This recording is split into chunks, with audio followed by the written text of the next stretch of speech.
Hello friends, good evening everyone. Welcome back to my channel biology blitz. कैसे हैं आप सभी? I hope all of you are fine and also study is going very well.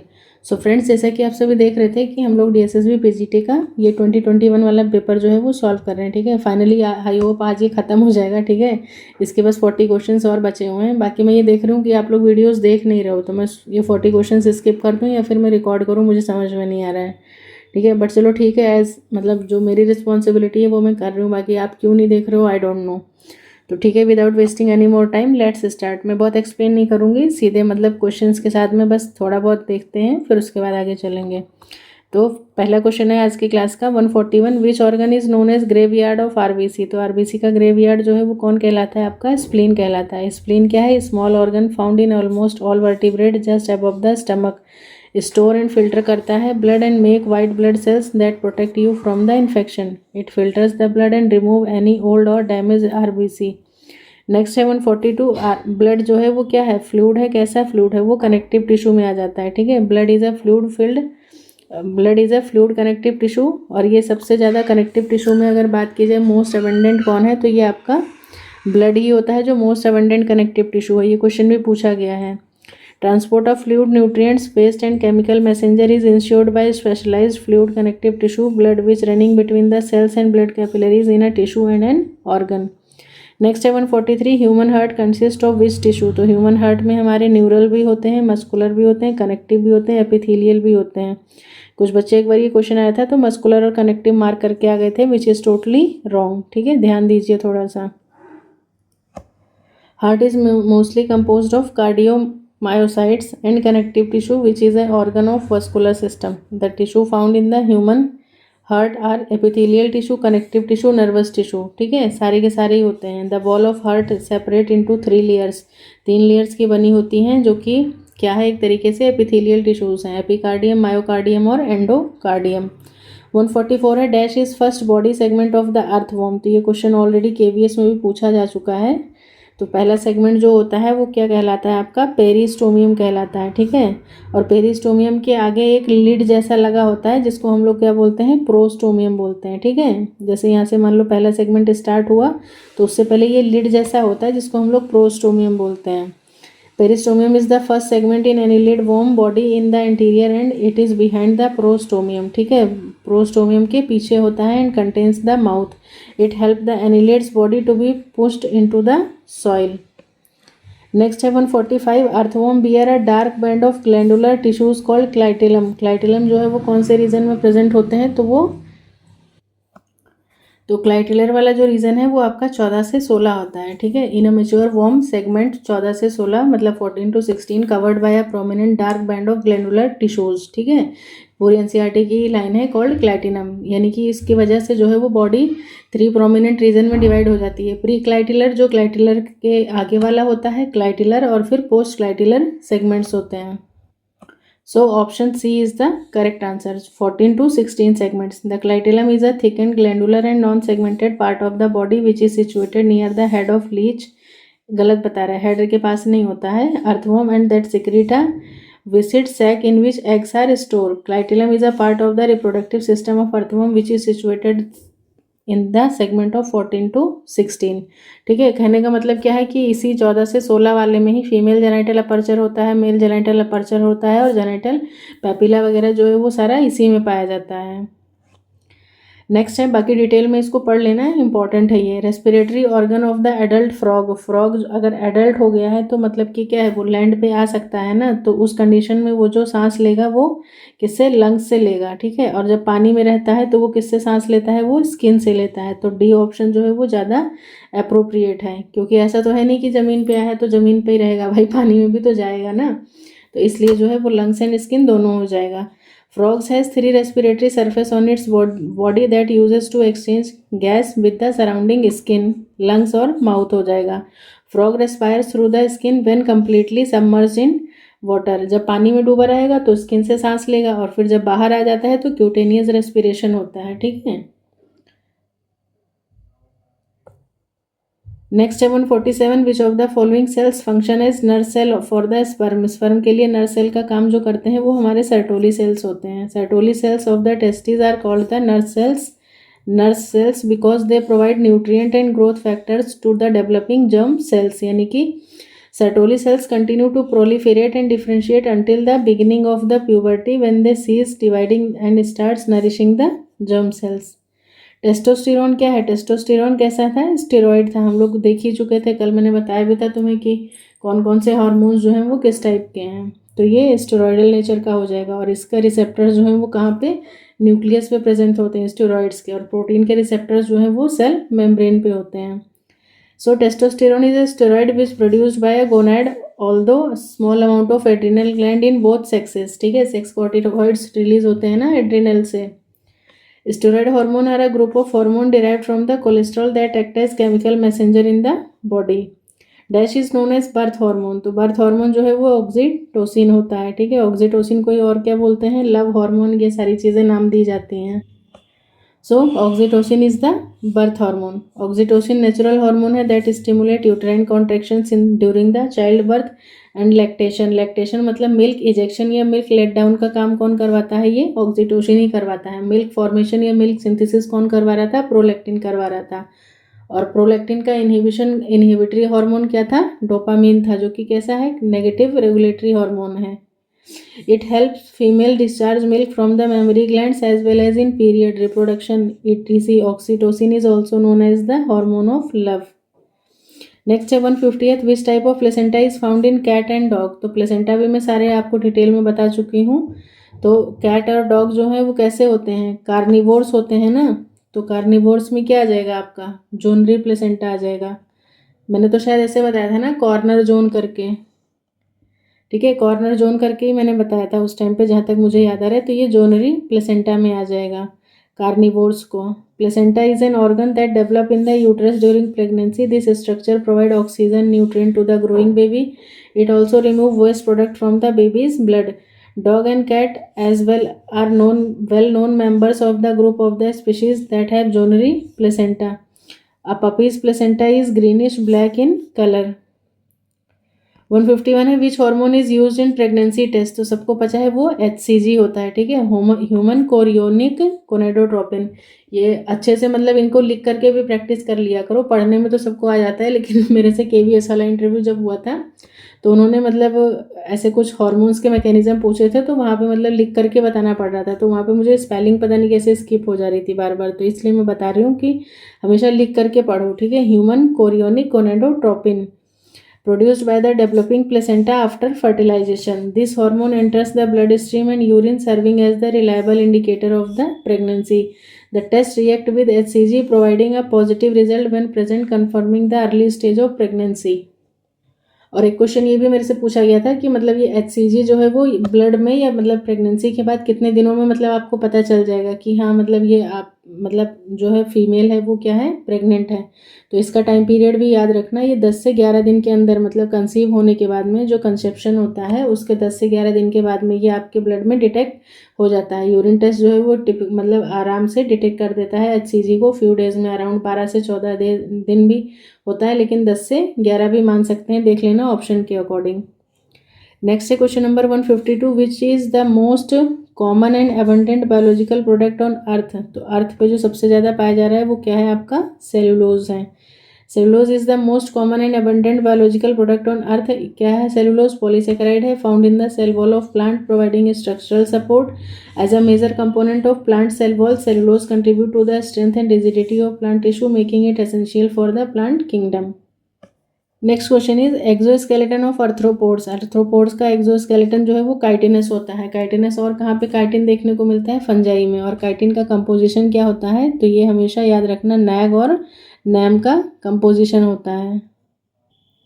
तो इसका composition जो होता है वो मतलब काइटिन का वो किसका बना होता है? ये होमोपॉलीमर ऑफ नैग, ठीक है। नैग का फुल फॉर्म क्या है? N acetyl glucosamine linked by β14 glycosidic bond से ये बना होता है, ठीक है। Its structure is similar to cellulose but difference at the hydroxyl group and each glucose residue is replaced by an acetylated amino group, ठीक है। Chitin is the second most abundant biopolymer on earth after the cellulose and it is found in the exoskeleton of arthropods में होता है, fungal cell walls में होता है और various other organisms में होता है।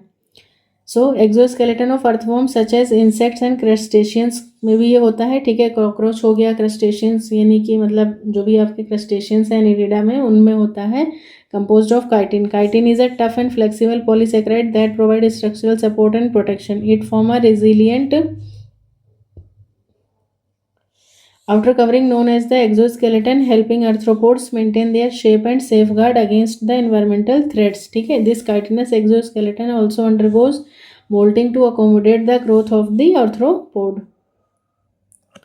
नेक्स्ट है क्वेश्चन नंबर 154, कह रहा है कि which pigment present in tomato, tomato में कौन सा पिगमेंट प्रेजेंट होता है, ठीक है। तो अभी तो सब लोग बता दोगे आंसर कि क्या होता है, लाइकोपीन होता है। लेकिन टोमेटो मतलब जब वो कच्चा रहता है तो वो ग्रीन कलर का क्यों दिखता है फिर, तब क्या लाइकोपीन नहीं होता है लाइकोपीन।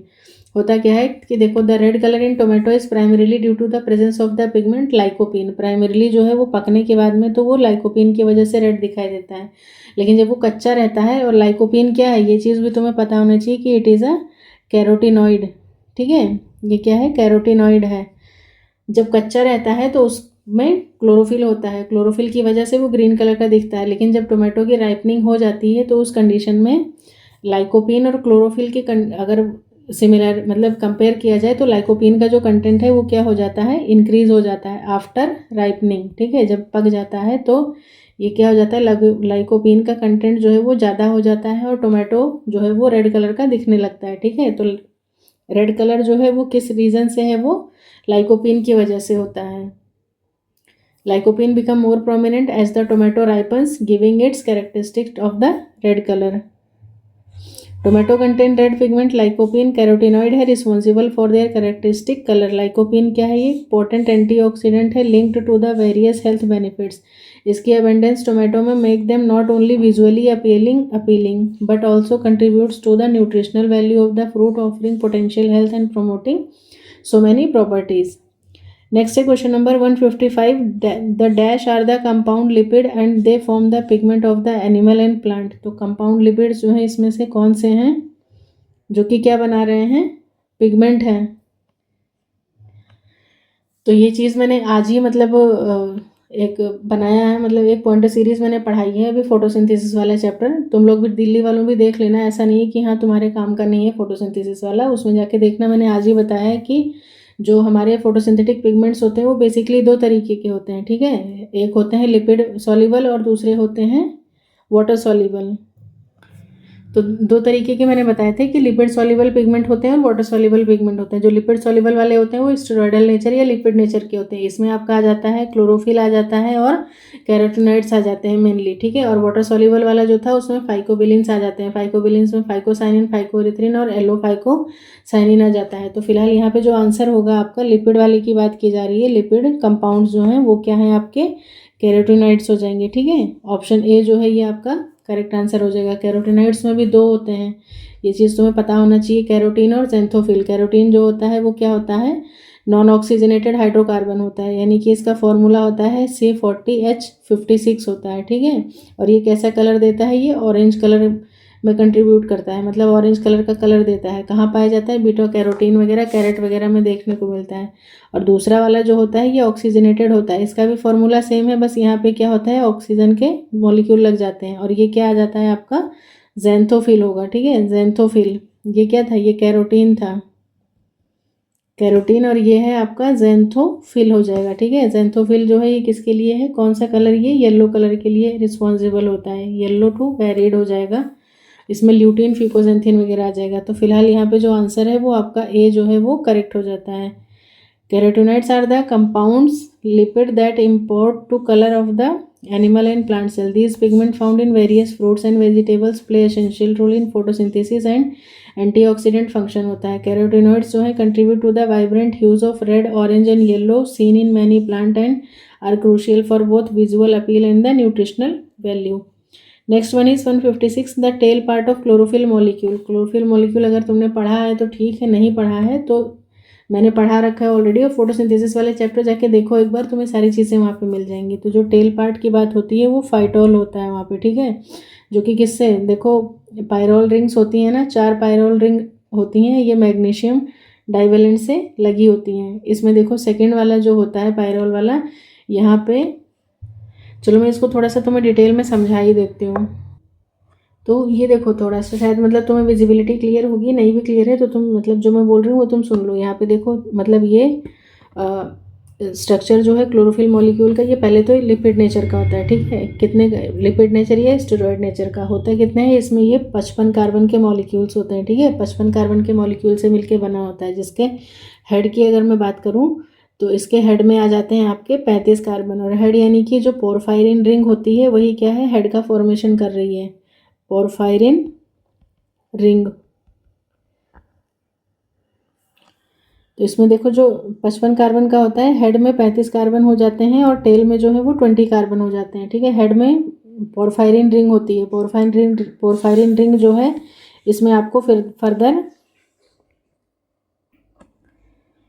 तो जो पोरफायरिन रिंग होती है 35 कार्बन वाली, इसमें 4 पायरोल रिंग्स, ठीक है। ये जो आपको दिखाई दे रहे हैं ये चारों पायरोल रिंग्स हैं। उसके बाद में एक मैग्नीशियम डाइवेलेंट है जो कि कहाँ पे है, आपके सेंटर में प्रेजेंट है। और एक साइक्लोपेंटेनोन रिंग है जो कि अटैच है किससे, थर्ड पायरोल रिंग से। ये आपकी थर्ड पायरोल रिंग हो गई, ये आपकी थर्ड पायरोल रिंग से। ये देखो ये CPR लगा हुआ है, CPR इन दी सेंस कि साइक्लोपेंटेनोन रिंग जो कि अटैच है पायरोल रिंग से। और यहाँ इसके बीच में जो बॉन्ड बनता है ये कौन सा होता है, ईस्टर बॉन्ड का फॉर्मेशन होता है। और चौथे वाला है, चौथे वाले से आपकी क्या लगी हुई है, ये टेल लगी हुई है, टेट्रा आइसोपेरेनॉइड, जो कि कितने 20 कार्बन की होती है, ठीक है। और बाकी इसमें क्वेश्चन कई बार ये वाला क्वेश्चन पूछता है कि इसके पायरोल रिंग के कौन से स्ट्रक्चर से, मतलब कौन से स्ट्रक्चर में क्या चेंज होने से क्लोरोफिल A और B का होता है। तो सेकेंड पायरोल रिंग के, ये सेकेंड पायरोल रिंग के थर्ड कार्बन से अगर CH3 ग्रुप लग जाएगा तो क्लोरोफिल A मॉलिक्यूल बनेगा। और अगर उससे CHO ग्रुप लगता है तो वो क्लोरोफिल B मॉलिक्यूल बनता है। अब क्लोरोफिल A और B का फॉर्मूला तो एटलीस्ट पता ही होना चाहिए। तो इसमें देखो अगर मतलब कि क्या है, CH3 ग्रुप है तो उस कंडीशन में आपका क्या हो जाएगा, C55H72O5N4Mg। मतलब यहीं से देख लो ना, चार मतलब सी कार्बन का नंबर जो है वो 55 हो जाएगा, हाइड्रोजन 72, ऑक्सीजन 5, नाइट्रोजन ये 4 तुम्हें दिखाई दे ही रहे होंगे, ठीक है। तो यही 4 नाइट्रोजन आ जाते हैं और साथ में मैग्नीशियम सेंटर में हो जाएगा। तो क्लोरोफिल A का फॉर्मूला हो गया। जब CHO हो जाएगा, जब CHO वाली कंडीशन आएगी तो C55 एज इट इज़ रहेगा। ऑक्सीजन मतलब कि यहाँ पे CH3 था ना तो 3 ऑक्सीजन था यहाँ पर, यहाँ पे 2 ऑक्सीजन कम हो जाएगा, एक ही ऑक्सीजन है तो 70 हो जाएगा। ऑक्सीजन एक यहाँ पे बढ़ गया तो O6 हो जाएगा, N4Mg हो जाएगा, ठीक है। तो इस तरीके से है, थोड़ा सा इसको तुम अपने फेयर कॉपी में बना लेना, काम का है। बाकी यहाँ पे जो टेल पार्ट जो है क्लोरोफिल का वो क्या है, फाइटोल कहलाता है, ठीक है। ये फाइटोल टेल होती है जो कि फोर्थ पायरोल रिंग से लगी होती है। The tail part of the chlorophyll molecule is composed of phytol, ठीक है। फाइटोल क्या है, ये हाइड्रोफोबिक है, कितने की है, 20 कार्बन की बनी होती है। That anchors the chlorophyll pigment to the thylakoid membrane within the chloroplast. This structure is vital for integration of the chlorophyll into the photosynthetic machinery facilitating light absorption during the process of photosynthesis. Next है question number 157, chemical name of vitamin E. Vitamin E का जो है वो आपको chemical name बताना है यहाँ पे। तो आंसर क्या हो जाएगा आपका, टोकोफिलॉर। कैल्सीफिरॉल जो है वो विटामिन डी का हो जाएगा। और बाकी अगर विटामिन की भी बात की जाए तो इसमें भी देखो सबसे पहले तो फैट सॉल्युबल, वाटर सॉल्युबल हो जाते हैं। तो अगर फैट वाले की बात करते हैं तो फैट सॉल्युबल में आ जाएगा आपका vitamin A, vitamin D, vitamin E और विटामिन के, ये सारे फैट सॉल्युबल हैं। और वाटर सॉल्युबल वाले की अगर बात करते हैं तो वाटर वाले में आ जाता है आपका बी और सी, ठीक है। फिर बी जो विटामिन बी होती है इसमें फिर मतलब विटामिन बी में बहुत सारे आ जाते हैं, जैसे B1 हो गया, B2 हो जाता है, B3, B5 हो जाएगा, B6, B7, B9 और B12 हो जाता है, ठीक है। तो ये देखो आप इजीली देख सकते हो, देखो विटामिन B1 जो है वो थायमिन होता है, vitamin B2 riboflavin, B3 niacin, ठीक है, B5 जो pantothenic acid, B6 pyridoxine, B7 biotin हो जाएगा, B9 फोलेट या फिर फोलिक एसिड और B12 जो है वो साइनोकोबालामिन आ जाता है। उसके बाद में विटामिन सी को एस्कॉर्बिक एसिड कहते हैं, विटामिन डी तो कैल्सीफिरोल आ ही जाता है, मतलब vitamin A retinol, vitamin D जो है कैल्सीफिरोल, विटामिन के फाइलोक्विनोन और विटामिन ई जो है वो टोकोफिरोल हो ही गया, ठीक है। और विटामिन सी का मैं तुम्हें बता ही चुकी हूँ। तो इस तरीके से मतलब सारी चीज़ें जो हैं कहीं ना कहीं बहुत ज़्यादा इंपॉर्टेंट है, इनके नाम और इनके फंक्शन और बाकी सारी चीज़ें जो हैं वो तुम आराम से इसको एक जगह पे नोट कर लेना। बाकी देखो क्या है, chemical name of vitamin is tocopherol, fat soluble है, एंटीऑक्सीडेंट, टोकोफिरोल प्रोटेक्ट करता है सेल्स को फ्रॉम ऑक्सीडेटिव डैमेज से, it plays a crucial role in maintaining skin health, supporting the immune system, और साथ ही साथ विटामिन ई को जो है वो फर्टिलिटी विटामिन भी मतलब माना जाता है, ठीक है, फर्टिलिटी फैक्टर से भी इसको कोरिलेट किया जाता है, and preventing cellular damage. Tocopherol rich foods जो हैं such as nut and seeds contribute to the overall wellbeing and antioxidant defence in the body. Next है 158, which of the following known as the traffic police of the cell. तो traffic police जो है वो हमारे कौन से होते हैं, हमारे गोल्जी बॉडीज होते हैं, ठीक है। The Golgi body act as the traffic police of the cell by processing, modification and packaging of the proteins and lipids into the vesicles for the transportation of special cellular designations। तो ये point बहुत ज़्यादा important है। बाकी क्या कर रहा है ये, it ensures proper shortening and direct the cellular cargo, ठीक है, cargo to their intended locations contributing to the organisation and function of the cell. Next है 159, which of the following characters is a dominant character. इसमें से जो है वो बताना है कौन सा डोमिनेंट कैरेक्टर है। तो रोलिंग ऑफ द टंग जो है कि क्या है, एक तरीके से डोमिनेंट कैरेक्टर में आता है। इसको मैं इरेज कर देती हूँ। Rolling tongue is a dominant genetic trait while attached ear lobes are recessive, ठीक है। अटैच्ड ईयर लोब्स मतलब जो हमारा ये फेस होता है, जैसे फेस है, फेस में ये ईयर पिन्ना जो है ये कुछ लोगों का ऐसे अलग से दिखता है, और बाकी कुछ लोगों का क्या होता है, इस तरीके से एकदम से ऐसे लगा होता है। तो dominant traits like rolling tongue only require one copy of the gene for the trait to be expressed. In contrast recessive traits are such as ear lobes need two copies of the gene for manifestation. This genetic interplay influences overall characters in the individual. Next है 160, which of the following is a phenotypic ratio of incomplete dominance. Incomplete dominance का जो phenotypic ratio है वो क्या आ जाएगा, 1:1 हो जाएगा। Genetic disease due to XXY karyotype, तो ये सबको पता है क्या होता है, ये लाइनफिल्टर सिंड्रोम होता है। लाइनफिल्टर सिंड्रोम क्या है, genetic disorder characterised by the presence of an extra X chromosome in males resulting in the karyotype of XXY।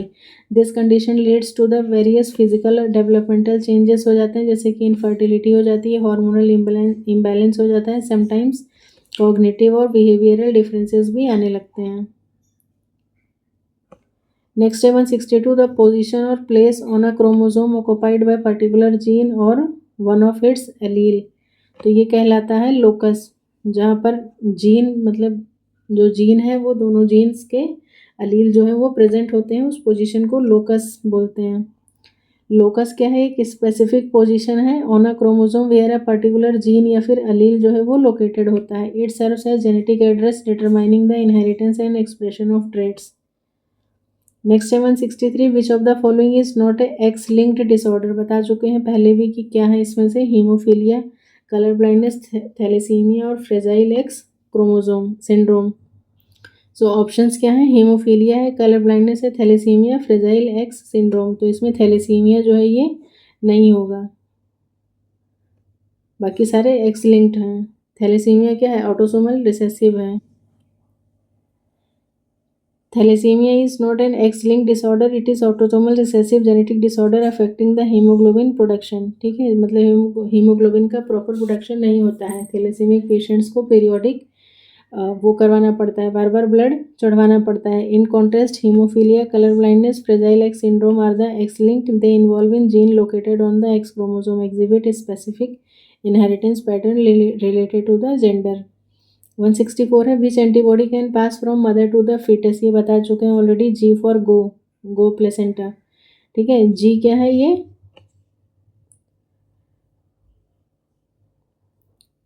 Next वाला है, who is the founder of the father of modern palaeobotany. तो modern palaeobotany के father की बात की जाएगी तो Cuvier sir होंगे, ठीक है। और बाकी और थोड़ा वैसे पूछता है, सिर्फ अगर सिर्फ फादर पूछेगा तो लियोनार्डो द विंसी आता है। George Cuvier is recognized as the founder of modern paleontology. His pioneering work in the late 18th and early 19th century laid the foundation of the scientific study of fossil and understanding of extinction.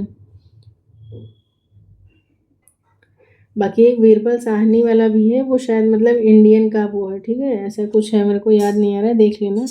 166 है which represent the modern horses. Modern horses की जो बात होती है तो इसमें तुम एक बार थोड़ा सा पढ़ के देखोगे ध्यान से तो तुम्हें याद आ जाएगा। वैसे फिलहाल जहाँ तक मेरे को लग रहा है ये इक्वस इक्वस है, ठीक है, ए ऑप्शन हो जाएगा इसका। Equus represent the modern horse. This genus include domestic horse Equus, ferus, caballus as well as zebras and wild ashes. Eohippus, Philopus और Merychippus are extinct horses ancestors हैं belonging to the different evolutionary stages, while Equus characterize the contemporary canine lineage.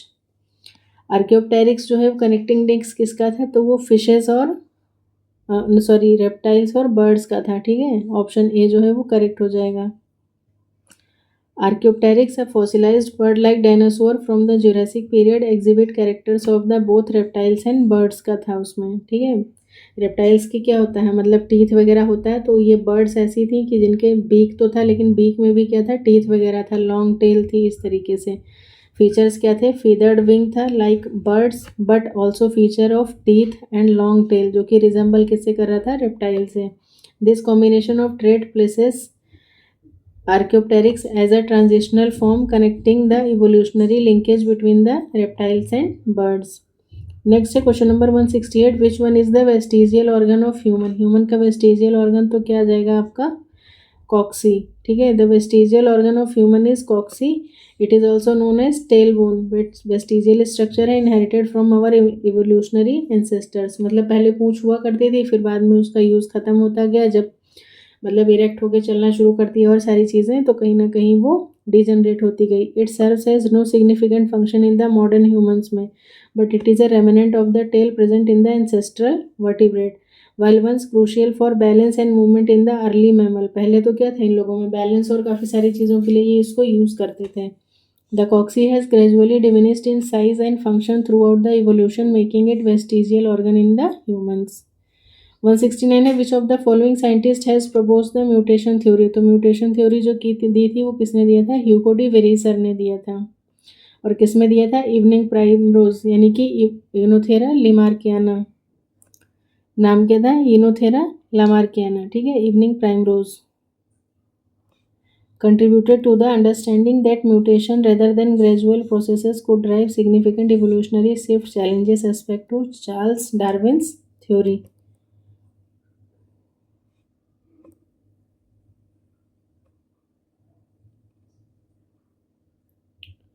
170th है which pollutant is release from the refrigerator. Refrigerator से CFC निकलता है, और CFC का काम क्या है कि सिंथेटिक कंपाउंड है, once commonly used as refrigerant contributing to the ozone layer depression में when released into the atmosphere.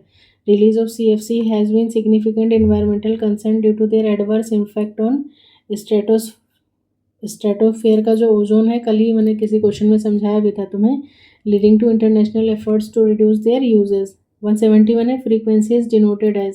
तो फ्रीक्वेंसी हमेशा किस में, हर्ट्ज में मेजर की जाती है। फ्रीक्वेंसी नंबर ऑफ साइकिल्स और oscillations of a wave per unit time is denoted in the hertz. 1 hertz equal to the 1 cycle per second. It is the unit commonly use to measure various type of wave such as sound wave, electromagnetic waves और electrical signals को major करने के लिए, indicating that rate at which waves repeating over time. 172 है Ganga action plan जो है वो कब लॉन्च किया गया था, तो ये 1986 में लॉन्च किया गया था। क्यों किया गया था, सबको पता है कि मतलब साफ़ सफाई के लिए, वेस्ट वाटर ट्रीटमेंट वगैरह और सारी चीज़ें को मतलब बढ़ावा देने के लिए, गंगा नदी को साफ़ सुथरा रखो। नेक्स्ट है मायोटोम। मायोटोम मसल जो है वो किस में होती है, तो वो फिशेस में होता है। हमारे में क्या होता है, हमारे में तो जैसे मतलब अलग अलग है ना, स्केलेटल, कार्डियक और ये सब, तो इन लोगों में जो मसल होती है उसको मायोटोम बोलते हैं। Myotome muscles are present in the fishes. ये स्कॉलियोडोन जो है उसमें शायद कुछ फिक्स होता है नंबर में। These are group of muscles derived from somites during the embryonic development in vertebrates including, मतलब इन वर्टिब्रेट्स में जैसे कि फिशेस है, including fishes, myotome play crucial role in body movement by contracting and relaxing. मतलब function क्या है, तो ये भी तुम्हें पता होना चाहिए। Fish use myotomal muscles for swimming and other locomotory activities. Although myotomes exist in other vertebrates, their specific muscle and function differ across the species. 174 है number of retrices present in the pigeon. तो pigeon में जो number of रिट्राइसेस है वो 12 होते हैं। Pigeons typically have 12 retrices, which are specialized feathers forming the tail. These feathers provide stability and control during the flight. The arrangement helps in steering and maneuvering, contributing to the bird's aerial agility. This adaptation is crucial for pigeon known for their remarkable। बाकी सारे देख लेना तुम चीज़ें। Next है माइकोबियोन्ट part of the lichen. तो वो क्या होता है? माइकीज मतलब फंजाई, मतलब फंगस वाला पार्ट जो है वो माइकोबियोन्ट होगा। फाइकोबियोन्ट क्या हो जाएंगे? एल्गी हो जाएगी। फाइकोबियोन्ट, जिसमें से सेक्सुअल रिप्रोडक्शन वाले में कौन रिस्पॉन्सिबल होता है? फंजाई ही होता है। ये क्वेश्चन भी पूछा जा चुका है। The mycobiont part of lichen is fungi. The lichen are symbiotic association है फंजाई और मतलब माइकोबियोन्ट और एल्गी है साइनोबैक्टीरिया, जिसको फोटोबियोन्ट या फाइकोबियोन्ट बोलते हैं। The mycobiont provide structural support, protection, absorb nutrients, mutual relationship. और बाकी जो फंजाई होता है वो क्या करता है? मतलब फंजाई को benefit from the photosynthetic capability of the photobiont. Photobiont होता है या फाइकोबायोन्ट होता है? बताना थोड़ा। 176 क्या है? Nutrient enrichment of water causes the natural ageing of lake. सबको पता है यूट्रोफिकेशन है। 177 है sexual reproduction takes place through the fusion of two gametes. ठीक है, सीधी सी बात है भाई, एक मेल और फीमेल फ्यूज करेगा तभी मतलब सेक्सुअल रिप्रोडक्शन होगा। These gametes can be flagellated, flagellated भी हो सकते हैं, सिमिलर इन साइज हो सकते हैं। तो भाई सीधी सी बात है, सिमिलर इन साइज है तो आइसोगैमस टर्म यूज होगा, जैसे कि यूलोथ्रिक्स की बात कर रहा है। लेकिन नॉन फ्लैजिलेटेड हैं और नॉन मोटाइल हैं बट सिमिलर इन साइज, तो ये एग्जाम्पल स्पाइरोगायरा का ही हो सकता है क्योंकि ये एल्गी का बहुत फेमस क्वेश्चन है। ठीक है, ध्यान रखना ये चीज़। आइसोगैमस दोनों ही हैं, ठीक है, लेकिन यूलोथ्रिक्स क्या है? फ्लैजिलेटेड है और जो स्पाइरोगायरा है वो कैसा है? नॉन फ्लैजिलेटेड है। तो ये आ जाता है। तो इस टाइप की रिप्रोडक्शन को क्या कहते हैं? तो आइसोगैमस टाइप की रिप्रोडक्शन कहलाएगा। ठीक है, बी। बाकी ये क्वेश्चन में ही जो पॉइंट मेंशन है यही अपने आप में बहुत ज़्यादा इंपॉर्टेंट है। Gametes can be flagellated and similar in size, Ulothrix non flagellated, non motile, similar in size, spirogyra. इस टाइप की रिप्रोडक्शन को आइसोगैमस कहते हैं। बाकी देख लेना तुम लोग। नेक्स्ट है 178 zygote do not undergo reduction division immediately.